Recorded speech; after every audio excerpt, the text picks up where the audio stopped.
Movie की starting में हम देखते हैं कि फ्यूचर के सारे बड़े ऑर्गेनाइजेशंस मॉर्टेलिटी को क्रैक करने के मिशन में लगे हुए थे।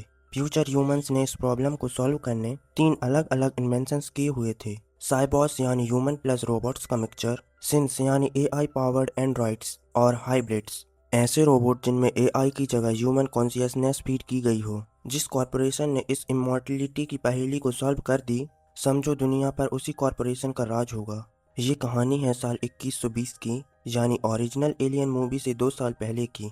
बिलियन यूटानिक की एक डीप रिसर्च स्पेसशिप मैजिनॉट में कुछ रिसर्चर्स अलग अलग प्लैनेट से एलियन सैंपल्स इकट्ठा कर कर अर्थ पर ला रहे थे। अकॉर्डिंग यह मिशन 65 साल लंबा था, तो मेल ब्रिड्स और रिसर्चर्स के बीच बीच में क्रू मेंबर्स को हाइबरजिनेट होने के लिए ऐसे क्रायो स्लीप चैम्बर्स में जाना पड़ता है, ताकि स्पेस के लंबे ट्रैवल के दौरान उनकी फिजिकल बॉडीज बिना हाइबरजिनेट किए हुए अपनी नॉर्मल स्टेट में रहें। ऐसे ही एक ब्रेक के दौरान सारे क्रू मेंबर्स साथ में खाना खा रहे थे, तभी कुछ मेंबर्स अर्थ के बड़े कॉरपोरेशंस के बारे में बात करने लग गए, जो कि टेक्निकली पूरी दुनिया चलाते हैं। ये सारे बिलियन यूटानिक कॉरपोरेशन के लिए काम करते हैं, जो कि अर्थ पर नॉर्थ और साउथ अमेरिका को कॉर्पोरेट करते हैं और स्पेस पर मार्स और सैटर्न को। डायनामिक कॉरपोरेशन मून को कंट्रोल करती है। हाल ही में एक यंग जीनियस बॉय ट्रिनियन नैर ने प्रोडिजी नामक एक नई कॉरपोरेशन बनाई है। इन तीनों को छोड़कर 2 और मेन कॉरपोरेशंस हैं, लिंच एंड थ्रीसोल्ड। तो टोटल मिलाकर 5 कॉरपोरेशंस हैं। फिर हमने देखा शिप की जमा की गई स्पीसीज में इस हैगर्स भी शामिल हैं, यानी जल्द ही सबकी सामत आने वाली है। खाना खाकर शिप के मैक्सिमम मेंबर्स क्रायो स्लीप में चले गए। तभी फ्लैश फॉरवर्ड सीन्स में हमने देखा जल्द ही ये सारे मेंबर्स एक एक करके शिप पे सवार एलियंस के हाथों बुरी तरह से मारे जाने वाले हैं। और हाँ, वो फेस हैगर एक यूज की मदद से फुली एडल्ट जीनोमॉर्फ में बदल जाता है। और दूसरी तरफ अर्थ पर प्रोडोजी के एक प्राइवेट रिसर्च आइलैंड पर मार्शी नामी बीमार लड़की किसी एक्सपेरिमेंट का हिस्सा बनने जा रही थी। एक्सपेरिमेंट पर जाने से पहले मार्शी और कर्श स्कॉर्पियन के बारे में बात कर रहे थे। कर्श एक सिंथ है जो कि यहाँ मार्शी की बिहेवियर को रिकॉर्ड कर रहा था। कर्श ने मार्शी से कहा अगर उसे स्कॉर्पियन से डर लगता है तो वो स्कॉर्पियन को मार देगा, पर थोड़ा सोच विचार करने के बाद मार्शी ने इस बात से मना कर दिया। यहाँ से निकलकर मार्शी डेन सिल्विया से मिलने चली गई। तो मार्शी को एक टर्मिनल बीमारी है, यानी कि ये बस कुछ ही दिनों की मेहमान थी। तो प्रोडोजी के इस लैब में ये लोग मार्शी की कॉन्शियसनेस इस हाइब्रिड सिंथ की बॉडी में ट्रांसफर करने वाले हैं, ताकि मार्शी की फिजिकल बॉडी के मरने के बाद उसकी कॉन्शियसनेस इस एडल्ट सिंथ की बॉडी में जिंदा रहे। एक्सपेरिमेंट से पहले प्रोडोजी के फाउंडर बॉय कैबिलिन ने मार्श को बताया कि आज के दिन वो नील आर्मस्ट्रॉन्ग जितना बड़ा काम करने वाली है, यानी मार्शी अपनी कॉन्शियसनेस को सिंथ के अंदर ट्रांसफर करने वाली पहली लड़की बनेगी। दूसरे प्लेटफॉर्म पर रखे एडल्ट सिंथ की बॉडी को देखकर मार्शी ने कहा कि ट्रांसफर पूरा होने के बाद नाम बेंडी रखेगी। एक्सपेरिमेंट शुरू करने से पहले मार्शी को सूद इन फील करवाने उन्होंने सीलिंग पर पीटर पैन मूवी चला दी। ओके, ये सीन बहुत इंपॉर्टेंट है, क्योंकि एलियन अर्थ के डायरेक्टर ने ऑनली इंडिकेशंस दिए हैं कि इस सीरीज में बॉय कैबिलियर का कैरेक्टर डार्क पीटर पैन की तरह है। पीटर पैन बच्चों को लेकर उसकी सपनों की दुनिया में मैजिकल आइलैंड नेवरलैंड में ले जाता है। बॉय कैबिलियर का एक्सपेरिमेंटल आइलैंड का नाम भी नेवरलैंड ही है। फर्क बस इतना है, इस जीनियस बॉय के मैजिकल आइलैंड में बच्चों पर इलीगल एक्सपेरिमेंट्स हो रहे थे, क्योंकि कॉन्शियसनेस ट्रांसफर होते ही सब्जेक्ट यानी बच्चों की जान चली जाती है। अब ये बेंडी भी पीटर पैन की स्टोरी की कैरेक्टर है, तो इस हिसाब से शायद कर्स टिंकरबेर।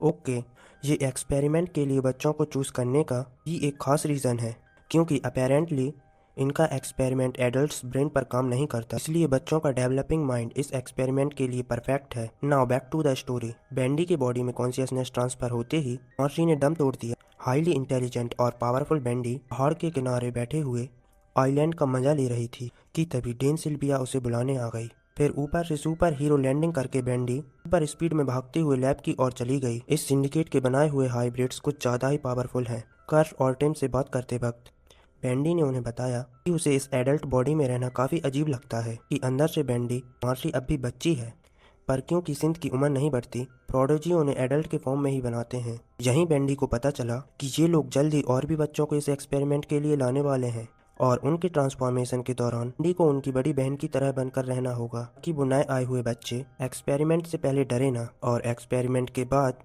इन सब के पास दोस्त और साथी भी होंगे। बेंडी ने बिल्कुल ऐसा ही किया। बेंडी की मदद से नए आए हुए बच्चे एक एक करके सिंथ बन गए। By the way, finally high budget एक मेन स्ट्रीम शो में आदर्श गुरु जैसे टैलेंटेड एक्टर को एडमिशन मिलता देख बहुत अच्छा लगा। आदर्श इस शो में बैंडी का बेस्ट बडी स्लाइटली का कैरेक्टर प्ले कर रहा है। स्पेस में कैप्टन नोरोम अजनौर शिप को अर्थ पर क्रैश करने की तैयारी कर रहा था। शिप पर आज़ाद घूम रहे जेनोमॉर्फ ने ऑलमोस्ट सारे क्रू मेंबर्स को मार दिया। एक क्रू मेंबर ने मोरो से मदद मांगने की कोशिश की, पर मोरो उसे पूरी तरह से इग्नोर खुद की जान बचाने के लिए एक सेफ चैम्बर में घुस गया। मोरो एक साइबॉग है और इसकी हरकतें देखकर लग रहा है कि ये जानबूझकर जेनोमॉर्फ और बाकी स्पेसिमेन को अर्थ पर ले जाना चाहता है ताकि इसकी कंपनी उन पर रिसर्च कर सके, चाहे इसके लिए ये सिर्फ क्रैश ही क्यों ना हो जाए। क्रू मेंबर्स की जान की तो इस कॉर्पोरेशन में कोई वैल्यू नहीं है। ये सिर्फ सीधा जाकर न्यू सैम सिटी में क्रैश होने वाली है। सिटी पर प्रोडोजी का कंट्रोल था, जो कि थाईलैंड के बैंकॉक एरिया में आती है। तब से प्रोडोजी के कंट्रोल में शायद कुछ एशियन कंट्रीज होंगे। इस शहर में बैंडी का बड़ा भाई जू भी रहता है, जो प्रोडोजी के लिए एज अ प्रोमेडिक काम कर रहा था। प्रोडोजी के सर्वर से डायरेक्ट कनेक्शन होने की वजह से बैंडी डेली कैमरा को हैक करके अपने भाई पर नजर रखे हुए थी। बचपन में इन दोनों ने आईसेट मूवी इतनी बार देखी है कि इनको सारे डायलॉग्स रट्टा याद थे। हर दिन की तरह अगले दिन भी जो एज अ पैरामेडिक काम पर चला गया।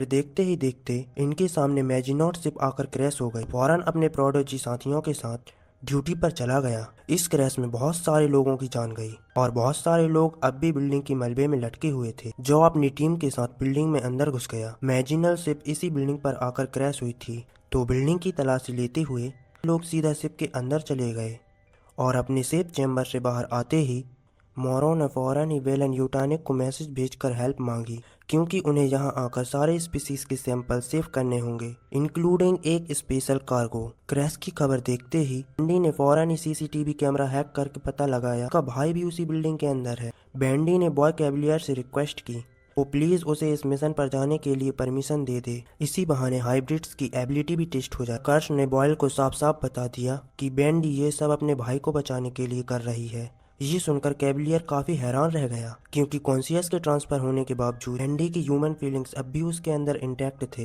क्योंकि टेक्निकली हाइब्रिड्स की सिंथ बॉडी ह्यूमन माइंड की तरह इमोशन वाले केमिकल्स नहीं बनाती। तो बैंडी को ये कैरिंग वाले इमोशंस कहाँ से आ रहे हैं? मे बी ये सिमुलेटेड फीलिंग्स हैं।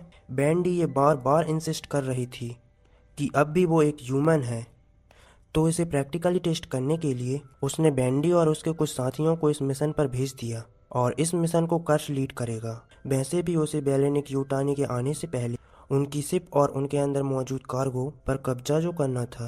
मोरो ने मैजिनेट कैबिन के अंदर तलाश कर रहे 2 सोल्जर्स को पकड़कर लैब के अंदर बांध दिया। जाने से पहले मोरो ने इनसे कैवलियर का पता पूछा। ऑब्वियसली इन्हें पता नहीं होगा कि इनका ट्रिलिनियर बॉस कहाँ होगा। कुछ देर बाद ही इन पर एलियंस ने हमला कर दिया। खटमल अल्ट्रा प्रो मैक्स, ऐसे एलियन बग्स जो अपने शिकार का पूरा खून चूस कर उन्हें सुखा देते हैं। शिप की तलाशी लेते वक्त जो कोई एक क्रू मेंबर्स की बॉडी दिखी, देख के लग रहा था कि वो जेनोमॉर्फ का चेस्ट बस्टर इसी की छाती को फाड़कर निकला होगा। मिशन पर जाते वक्त कर्श सबको ज्ञान दे रहा था कि कैसे एलियंस इस दुनिया में बस एक फूड सोर्स की तरह हैं